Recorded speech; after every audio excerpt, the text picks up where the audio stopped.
It's really so good to be back with the First Unitarian Church community in person for me as well. While we met last week here, Jan and I were still Zooming it in. So good to be here. When I saw that this was going to be the Sunday closest to April,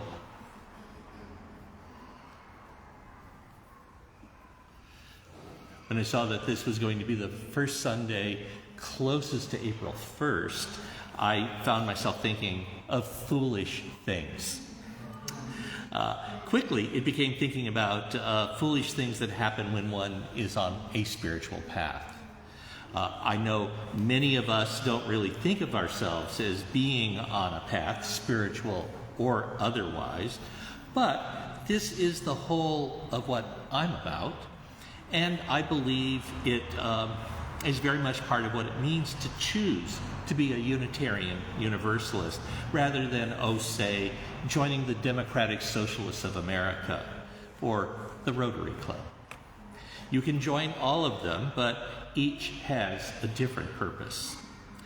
I've ganged up with Unitarian Universalism for so many years because I think this community offers some very interesting ways to be on a spiritual path.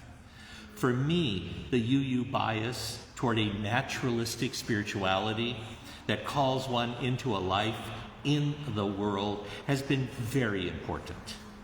I think our weakness is often mistaking roots and fruits. The fruits are the ways we engage the world, our call to social engagement, for instance.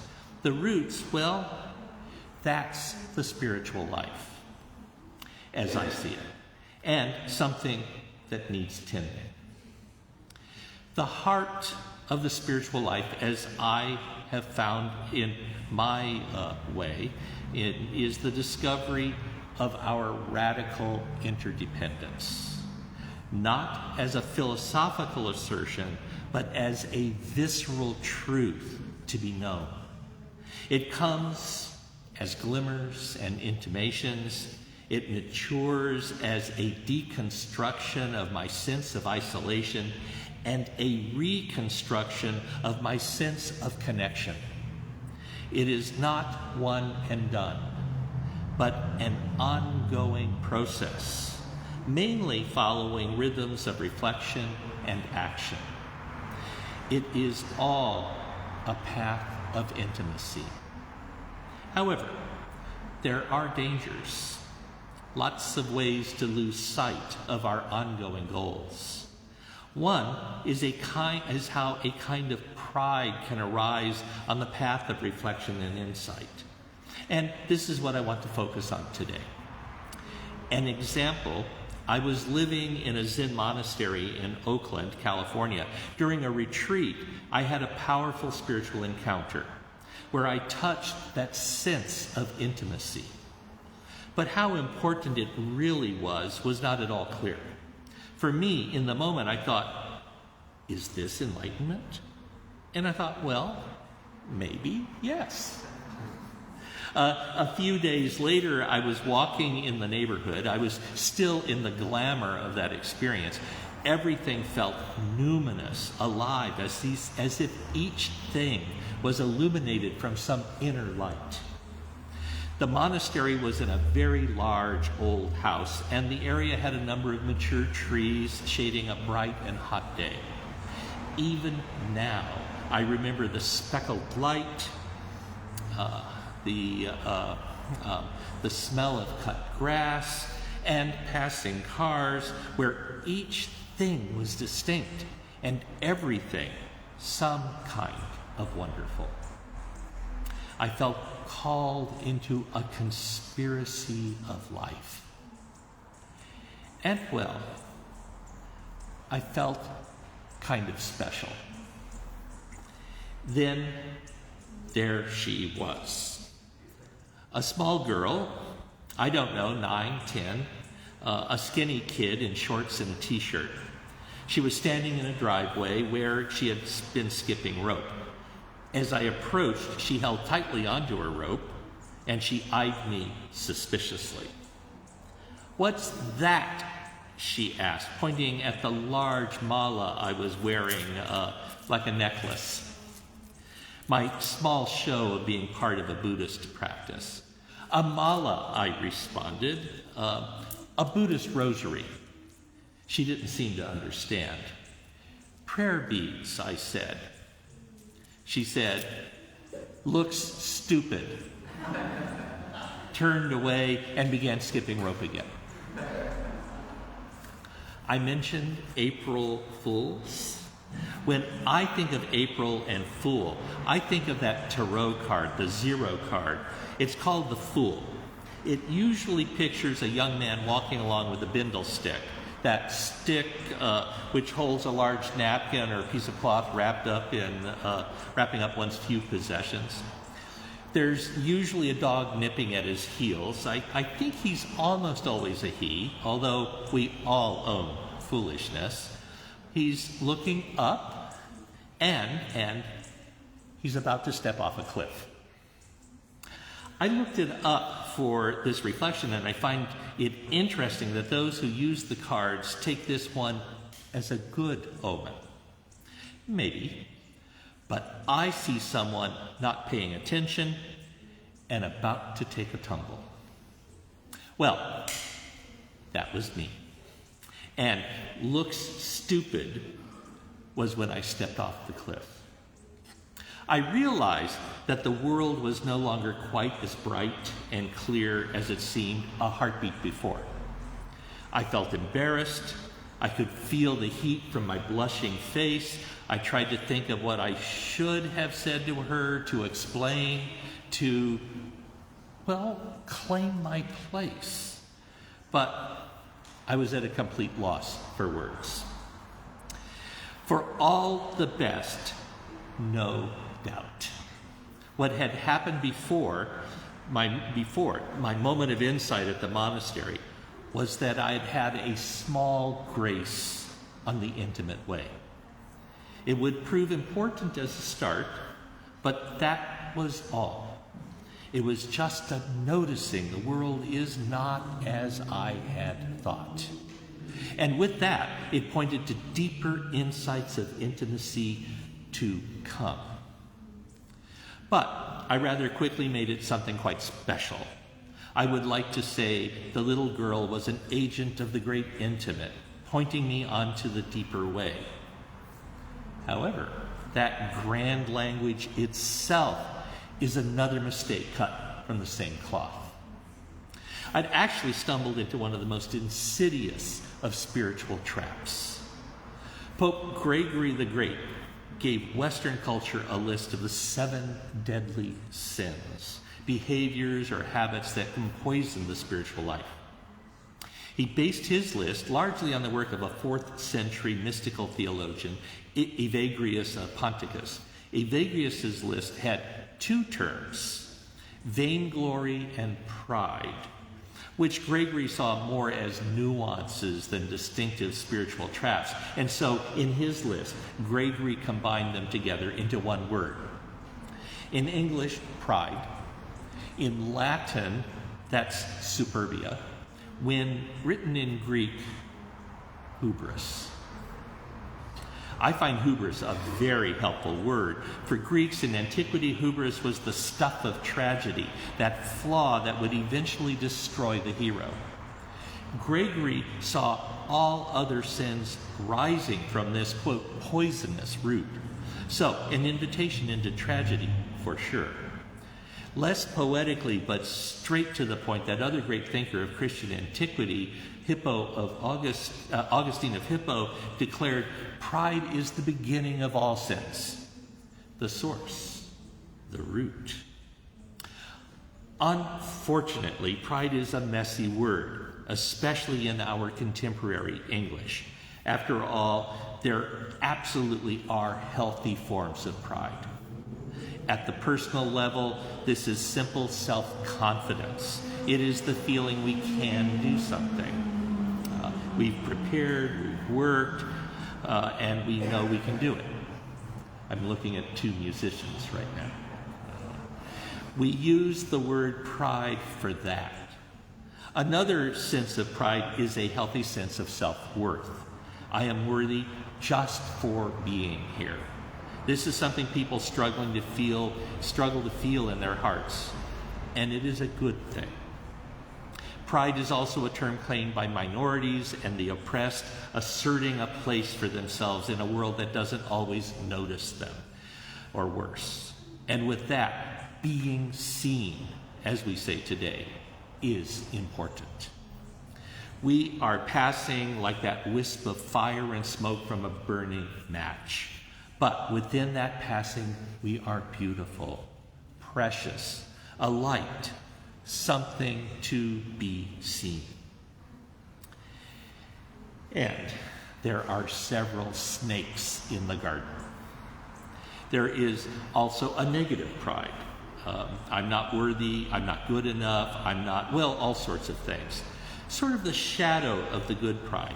A great deal of the work of therapy is finding and cultivating a sense of self-worth in the face of this very common human experience. And the pride Gregory and Evagrius warns of is not that sense of self-worth, which frankly we need to function as healthy people in this world. What followed my intimation in the monastery was a kind of inflation. Inflation is a term with applications for both the psychological project and the spiritual quest. So, hubris might be a better word for that trap on our way. I want to particularly parse out and hold that up. It also has the theatrical and mythic parts, which often is an element of this unhealthy direction in our spiritual lives. Carl Jung used inflation to mean an exaggerated sense of self-importance, and I believe he understood it in both psychological and in spiritual senses. More to the point, Professor Jung said, inflation, quote, is always egocentric and conscious of nothing but its own existence. It is incapable of learning from the past, incapable of understanding contemporary events, and incapable of drawing right conclusions about the future. It is hypnotized by itself, and therefore cannot be argued with. I find vainglory the most useful word for this specific kind of inflation, the spiritual mistake. Vainglory literally means empty glory. If our hearts have called us into the contemplative life, or even to simple self-awareness, it's important to notice how easily we're seduced by vainglory. Examples are easy to find. I recall a story from a Japanese Zen priest who went to sit at a particularly strict American monastery. Zen monastic life circles around meditation. The normal meditation rhythm is a set period of sitting. Half an hour is common, maybe 45 minutes. Different communities follow slightly different rhythms. But always there is a pause in the sitting with a period of walking meditation. In Japanese derived Zen communities, these are normally relatively brief, 5, perhaps 10 minutes. She, the priest, then observed that there were some participants who did not get up to do the walking meditation and instead simply sat through the walking period, their particular diligence on view for everyone else. She smiled slyly. Very special people. The tradition of the practice in a monastery is to bow into the rhythm. To need to be special is to fall into vainglory. And it really is a problem. It's enormously seductive. Evagrius noted it is only with considerable difficulty that one can escape the thought of vainglory. For what you do to destroy it becomes the principle of some other form of vainglory. My wanting to make my encounter with the little girl more than a popping of a bubble is a small example. The traps of vainglory are numerous. Gregory notes 4. 1, thinking my experiences are unique. 2, thinking that my experiences are the direct product of my effort. Or 3, as a slight nuance, thinking it came by grace, but because I properly prepared myself. Or 4, exaggerating my attainment, boasting of something I had not actually experienced. In the traditional Buddhist monastic order, there are 4 reasons one can be expelled: sexual intercourse, theft, murder, and that claiming spiritual experiences one has not had. Whether regretted and confessed or simply exposed, it leads directly to expulsion. The sole exception to this harsh and irrevocable rule is when one overestimates one's experiences. And the perpetrator is not the person who gets to decide what side of the line those assertions fell on. These claims are considered poisonous for the person and for the community. Let's look at why this would be treated so harshly. Our spiritual journey and the disciplines we embrace are all about seeing through the illusions of a permanent, isolated self. This sense is what blocks us from seeing the deeper truths of our radical interdependence, who we really are. And we need that ego.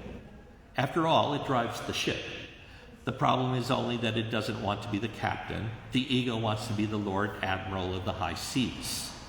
Perhaps we can say the ego wants to be God.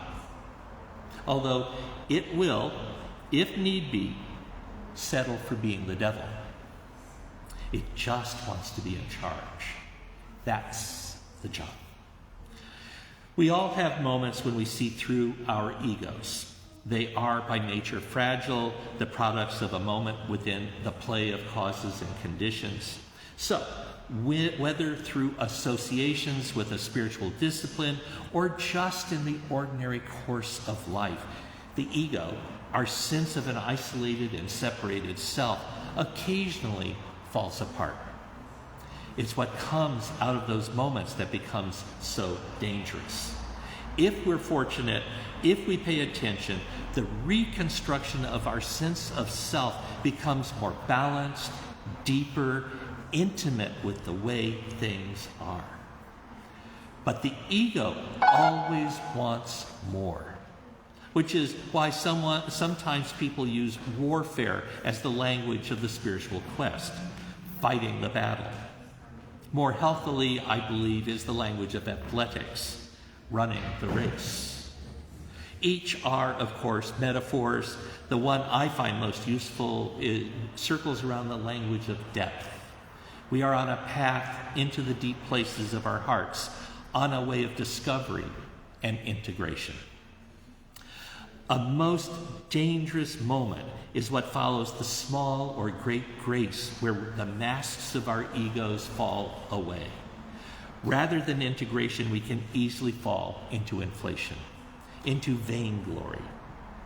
Fortunately, vainglory manifests in several observable ways. Vanity, for instance, how we find our worth and how we're perceived by others.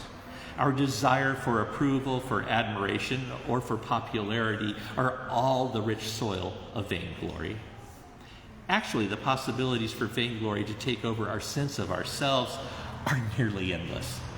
The end goal is always to make my ego, your ego, the center of the universe, the monarch of all it surveys, God. But heaven help us, it always turns out to be a pretty tin-foil God. So, what to do about it? If we're on the path to depth, if we care about an inner life that leads to the wise heart, what to do? Pretty much all the religions have suggestions. The Gospel of Matthew offers a list of things one might do. I think 3 are particularly useful. One is that part about doing the spiritual thing in secret. I believe we want to be careful about being categorical. I've certainly seen secret carry to unhealthy extremes and simply ending up inviting another form of vainglory. But not making a show of our lives and our experiences seems important. I find exercising a consistent watchfulness critical. Watching, noticing ourselves, being aware of what we're doing when we do it, or at the very least, in the wake of our actions. A bit late really is better than not at all. Oh, that's going to be dramatic. More mysteries.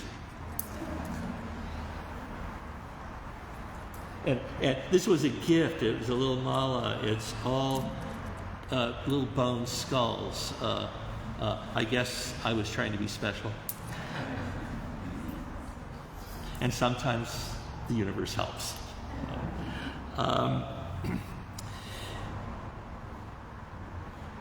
These things invite a certain humility, which on balance is probably a wise thing.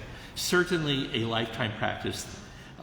And last in Matthew's list, having a spiritual confidant, if not a full-on spiritual director. Someone we can open our hearts to. Holding our lives up to another can be an amazing antidote to many foolishnesses. It is part of the play of genuine intimacy.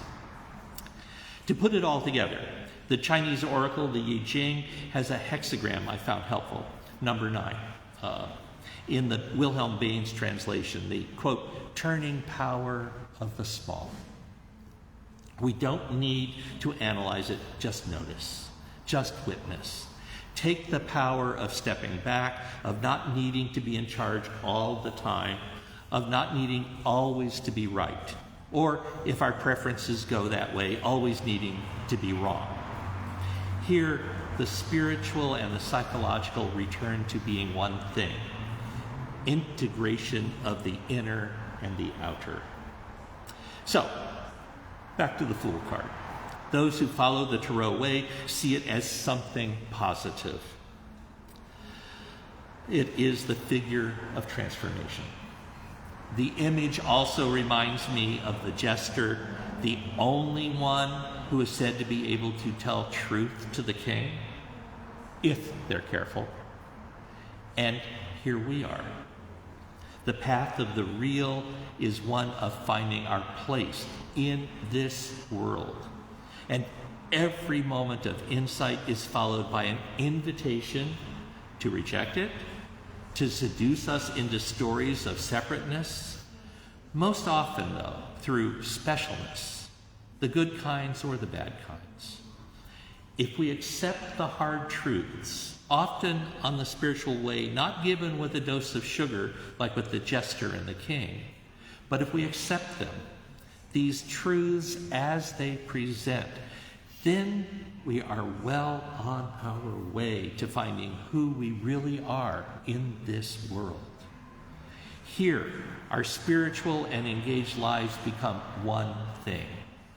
Discernment arises, and our actions become healing for ourselves on our way, and for this whole blessed and broken world.